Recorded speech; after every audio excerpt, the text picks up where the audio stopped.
What's up, what's up, what's up, what's up, what's up, hey, hey, hey, hey, hey, hey, hey, hey. What's up, what's up, what's up, what's up, what's up, what's up, mané, bienvenue sur la chaîne, frérot, tu connais, mon gars, ça y est, les matchs des sélections nationaux sont terminés, maintenant, retour à la réalité.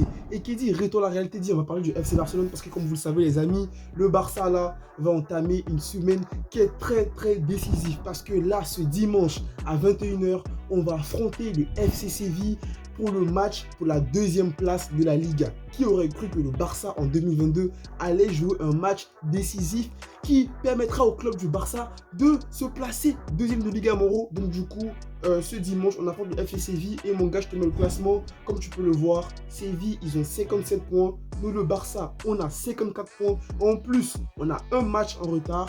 Et franchement, c'est plutôt bien, c'est plutôt cool. Donc on espère que le Barça va s'imposer face au FC Séville à domicile. Mais bon les gars, c'est pas tout. On a quand même une mauvaise nouvelle pour ce match. On a notre attaquant, Luuk de Jong, qui est atteint du Covid-19. Donc du coup, voilà, Luuk de Jong qui est le joker de Xavi. On sait que Luuk de Jong, c'est le moment difficile quand le Barça est mené parfois dans certains matchs. Lorsqu'il rentre, on peut quand même compter sur lui, il est quand même décisif. Il nous a quand même permis pas mal de fois cette saison de revenir au score dans les fins de match. Par conséquent, Luuk de Jong ne sera pas présent dans ce match face à son ancien club, le FC Séville, mon gars. Donc du coup, on espère que Luuk de Jong, il va revenir en force. Hormis le match du FC Séville, le Barça aussi va jouer un match très important ce jeudi en Europa League. Parce que mon gars, oui, là, la saison, elle est presque terminée. Les matchs, elles s'enchaînent à grande vitesse. Et là, directement après le match face au FC Séville, on va affronter Francfort. Francfort, franchement, on va jouer le premier match aller, voilà, des quarts de finale de l'Europa League à l'extérieur. Hein. Donc du coup, on peut dire qu'on est plutôt bien parce que jouer un match aller à l'extérieur, c'est plutôt bien parce qu'au retour, tu es à domicile, tu as juste à assurer le résultat. Si tu as fait un bon résultat au match aller, tu as juste à assurer ce résultat-là à domicile. Mais bon, vu qu'après, il n'y a plus les buts à l'extérieur, on va dire le Barça quand même est dans une bonne posture. Donc du coup, Francfort, je vous mets le classement actuel de la Bundesliga. Francfort actuellement, ils sont 9e.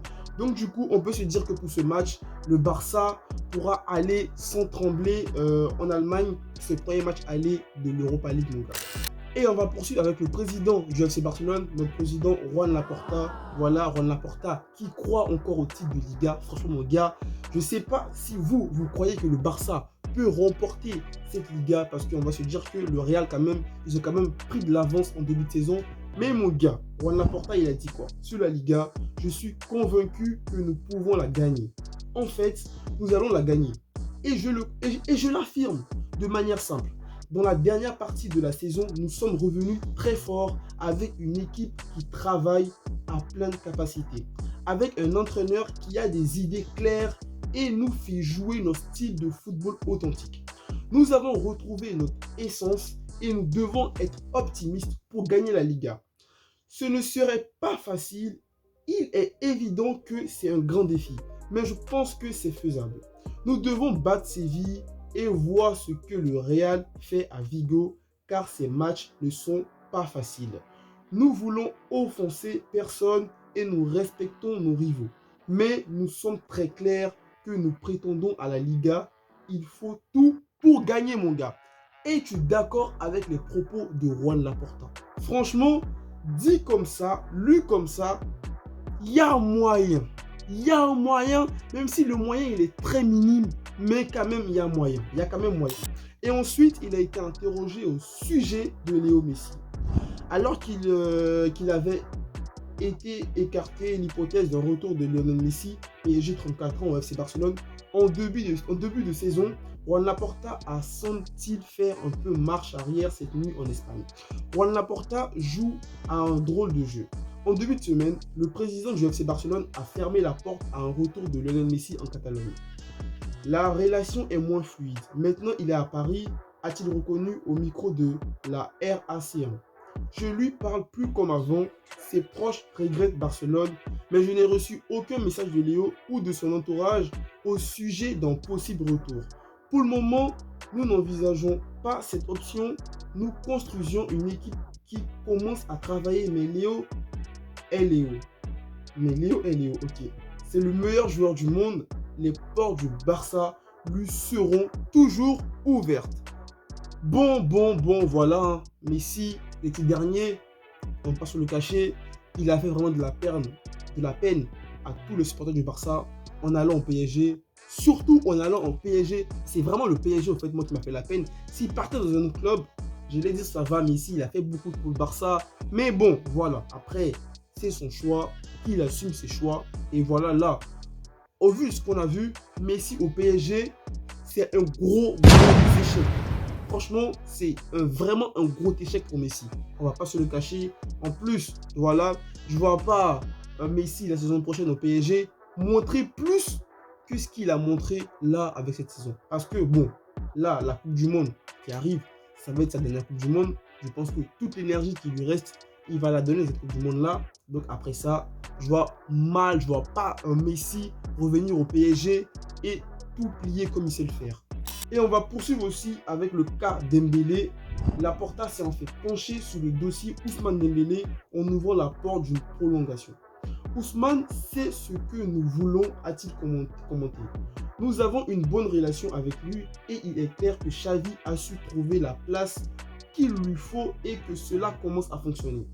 Nous sommes fiers de lui, il se sent estimé. En plus, l'arrivée d'Aubameyang me rend heureux. Mais j'insiste, il y a un nivellement des salaires. Nous n'aurons néanmoins aucun inconvénient à parler avec son agent le moment venu. Franchement, sur ces trois sujets-là, concernant la Liga, concernant Messi, concernant Ousmane Dembélé, Laporta quand même, comment il s'exprime, j'aime sa manière de parler. Et il a les idées claires. Quand il parle, il argumente, on comprend ce qu'il veut dire. On voit ses idées. Et franchement, je suis d'accord, moi, avec les propos de Juan Laporta. Et là, on va enchaîner avec une très bonne nouvelle, les gars, parce que le Barça a signé un contrat record avec Spotify. La marque va notamment donner son nom au Camp Nou pour les 12 prochaines années. Cet accord risque de faire beaucoup de bien aux finances barcelonaises. Le club catalan en grande difficulté économique a signé un contrat record avec Spotify. Ce sponsoring comprend notamment le naming du Camp Nou ou encore la publicité sur les maillots mondiaux. Selon les informations de sport, les Blaugrana devaient récupérer 435 millions d'euros au total. La marque suédoise offrira 5 millions d'euros sur 4 ans pour donner son nom au Camp Nou. Puis 20 millions d'euros sur les 8 années après la fin des travaux. Spotify devrait également payer 57,5 millions d'euros chaque année pour les maillots. Franchement, ce contrat avec Spotify et le Barça, je pense que quand même, ça pourra ramener quand même un vent de fraîcheur au Barça. Parce que c'est vrai que le Barça, ces dernières années, on a eu vraiment des gros, mais quand je dis des gros, c'est même pas des gros. On a eu vraiment des big problèmes financiers. Voilà, et pour cela aussi, ça nous a coûté pas mal de choses, hein, comme le départ de Neymar au Barça, le départ de Léo Messi au Barça. Voilà. Mais bon, comme on dit, les choses qui sont tristes arrivent. Et aussi, comme on dit, les choses qui sont cool, forcément, arrivent aussi. Et ce contrat-là, c'est plutôt un bail qui est vraiment cool pour le Barça. Et ça permettra au Barça, comme je l'ai dit, de mieux se renforcer et d'être candidat sérieux pour les années à venir pour la prochaine Champions League, pour les prochaines éditions de la Champions League. Parce que, ouais, franchement, les gars, depuis 2015, on va pas se le cacher que ça fait quand même longtemps, 7 ans sans remporter le Champions League pour un club comme le Barça, c'est quand même beaucoup. Et on va terminer avec une news, voilà, concernant le Real de Madrid. Voilà, même si, voilà, ici on parle beaucoup de FC Barcelone, il faut quand même parler aussi des rivaux. Et ce samedi, le Real de Madrid va affronter Celta Vigo. Et bah, bonne nouvelle pour les supporters du Real de Madrid parce qu'il y aura le retour de KB9B, Karim Benzema qui a manqué le rassemblement avec les Bleus. Benzema a fait son retour en équipe de France. Donc voilà, face à Celta Vigo, si le Real fait un faux pas, si le Barça bat Séville, le Barça vraiment peut commencer à penser au titre. Mais bon, ça dépendra du résultat. Voilà, Real Celta Vigo, parce qu'on sait que le Real en ce moment en championnat, ils sont vraiment irrésistibles. Et lorsqu'il y a Karim Benzema, le Real, on va dire imbattable. Donc mon gars, c'était tout pour cette vidéo. Voilà, on espère que ce dimanche, le Barça va faire le taf. Et on espère qu'on va continuer sur cette bonne lancée qu'on a eu à faire lors de ce début d'année 2022 et qu'on aura cette onde positive qui est sur le club, qui plane sur le club.